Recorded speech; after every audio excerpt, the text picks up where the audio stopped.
Hello বন্ধুরা, শুভ সকাল। সবাই কেমন আছো? আশা করি সবাই খুব ভালো আছো, আমিও ভালো আছি। তো আজকে তোমাদের সামনে নিয়ে এসেছি একটা নতুন রেসিপি, খুব সাধারণ, পটল দিয়ে। সবাই তো তোমরা পটল খাও, আমিও পটল খাই, অনেক রকম রান্না করি। তো আজকে নতুন একটা পদ্ধতি করে পটল রান্না করব, সেটা তোমাদের সঙ্গে শেয়ার করব। তো দেখো, এখানে পটল আছে। এই পটলগুলোকে ধুয়ে নেব, আগে আস্তে আস্তে ধুয়ে নেব।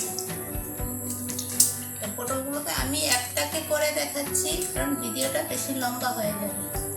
পটলটা ধুয়ে এইভাবে কেটে নিচ্ছি দুপাশ। আর আমরা সাধারণত পটল দিয়ে রান্না করি এইভাবে, পটলের খোসাটা ছাড়াই না, কিন্তু এখানে আমি এইভাবে খোসাটা ছাড়াবো না, আমি এইভাবে ছিলে নেব। এই দেখো, এইভাবে একটু ছিলে নিলাম। তো এবারে দেখো, এবার একটা স্ক্র্যাপার আছে আমার কাছে, এবারে কুড়িয়ে নেব।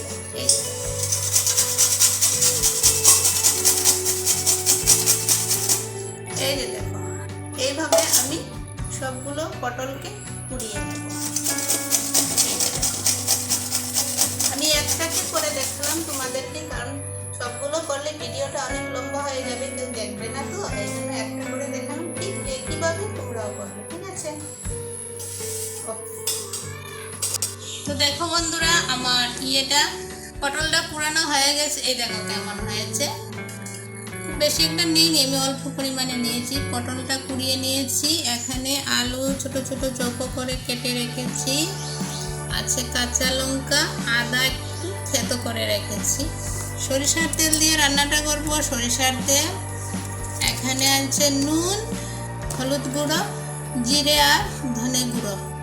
এই আইটেম, বেশি কিছু লাগবে না। আর আছে একটা সানরাইজের মশলা, ওটা লাস্টে একটু দেব, বুঝেছো? তো চলো এবার রান্নাটা স্টার্ট করি। বন্ধুরা, আমি কড়াই বসিয়ে দিয়েছি, এবার একটু তেল দিয়েছি, বেশি তেল লাগবে না।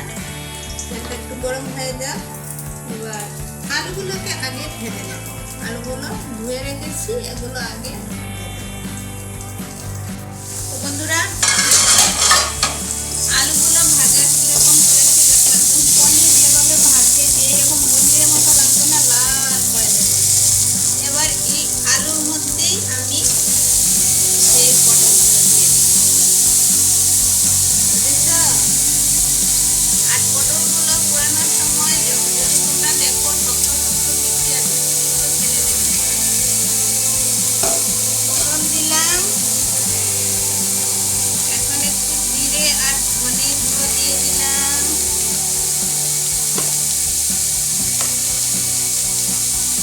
একটুখানি হলুদ গুঁড়ো দিয়ে দিলাম।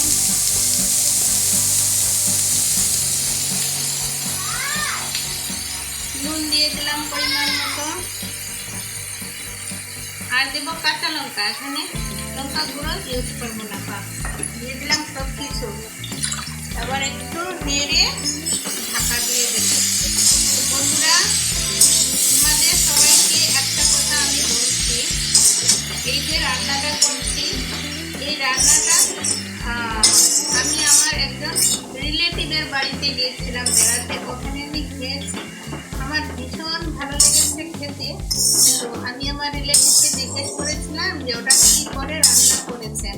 তা উনি আমাকে মুখে বলেছিলেন এইভাবে রান্না। ওটা আমার মাথায় ঠিক করে রেখেছি। তো আজকে অনেকদিন হয়ে গেছে, কিন্তু অনেকদিন পর আজকে আমি এই রান্নাটা করছি। তো কেমন হবে, আমার হাতে কেমন হবে, সেটা কিন্তু আমি কোনো গ্যারান্টি দিতে পারছি না তোমাদেরকে, বুঝেছো? ওনার হাতের রান্না আমার ভীষণ ভালো লেগেছিল, বা সবাই খেয়ে বলেছে ভালো হয়েছে, কিন্তু আমার হাতের রান্নাটা কেমন হবে আমি কোনো গ্যারান্টি দিতে পারছি না। আর আমার জীবনের প্রথম আজকে আমি রান্না করছি। তো তোমরাও একটু ট্রাই করে দেখতে পারো কেমন হয়। আমি এটা না খেলে বুঝতে পারবো না কেমন হয়েছে। ঠিক আছে, একটু ঢেকে দিয়ে দিয়েছি। চলো দেখি বন্ধুরা কি হয়েছে। এই দেখো, দারুণ সুন্দর হয়ে গেছে না দেখতে? এই দেখো, সফট হয়ে গেছে কিন্তু একদম। এবার এই যে আদা কুচি রেখেছিলাম, আদা কুচিটা দিয়ে দেবো। আদাটা একদম লাস্টে দিতে হয়, কারণ যে কোনো তরকারিতে যদি আগে আদা দিয়ে দাও তেতো হয়ে যাবে, আদাটা বেশি ভাজা ভাজা হলে। আদার একটা সেন্ট আছে, এই সেন্টটা থাকবে না, তেতো হয়ে যাবে। এবার আমি কি করব, ওটাকে একটা বাটিতে নামিয়ে নেব। আমার কড়াইটা দেখে কেউ হাসবে না কিন্তু, আমার হাজবেন্ডের জন্য হয়েছে। ওটা দিয়ে দোকানে রান্না করতে করতে কালো করে দিয়েছে, আমি এখন পরিষ্কার করতে পারি না, আমার হাত ব্যথা হয়ে যায় ওটা পরিষ্কার করতে গেলে, আর পারি না। দেখো এবার সোমবার দেবো। কড়াই গরম হয়ে গেছে, এই তেল দিচ্ছি। আমার রান্নায় কিন্তু আমি বেশি তেল দিই না, তোমরা সবাই জানো। বেশি তেল মশলা আমি ইউজ করি না, কারণ ইদানিং ভীষণ গ্যাস্ট্রিকের প্রবলেমে ভুগছি। দুটো শুকনো লঙ্কা দিচ্ছি, বেশি দেবো না, ঝাল হয়ে যাবে। কটা কাঁচা লঙ্কা দিয়েছি।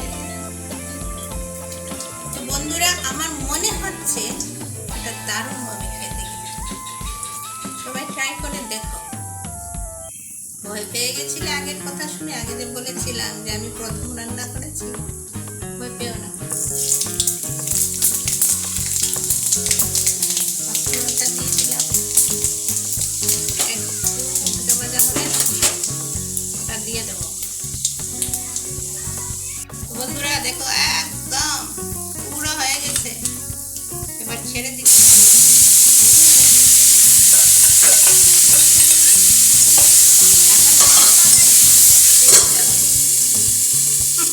এবার চলো, একটা দারুণ গন্ধ বের হয়েছে। এবার হচ্ছে সানরাইজের জাদু। এই যে দেখো,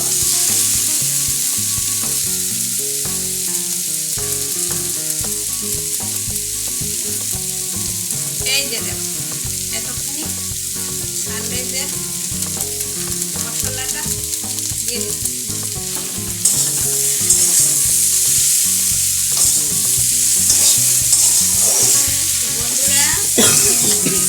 তোমাদের দেখে কি মনে হচ্ছে আমি জানি না, তো আমার মনে হচ্ছে জাস্ট ওয়াও ওয়াও হবে রান্নাটা। বিভিন্ন রকম খাই, পটলের দোরমা, পটলের ডালনা, পটল ভাজা, কিন্তু এগুলো খেতে খেতে বোরিং লাগে না, এক্সট্রা কিছু খেতে ভালো লাগে। তো জাস্ট ওয়াও হবে। এরা কিসের মতো জানো, বাঁধাকপি দিয়ে আমরা রান্না করি না, বাঁধাকপি দিয়ে লুচি করে, সেম বাঁধাকপির মতোই হয়েছে। এতে যদি একটা মাছলির মাথা দিতে পারো না, সুপার হবে, আমি গ্যারান্টি দিয়ে বলছি। মাছলির মাথা দিলে সুপার হবে। তো আমার কাছে এখন ঘরে মাছের মাথা নেই, তাই আমি দিতে পারিনি, এটা নিরামিষ। বুঝেছ? একদম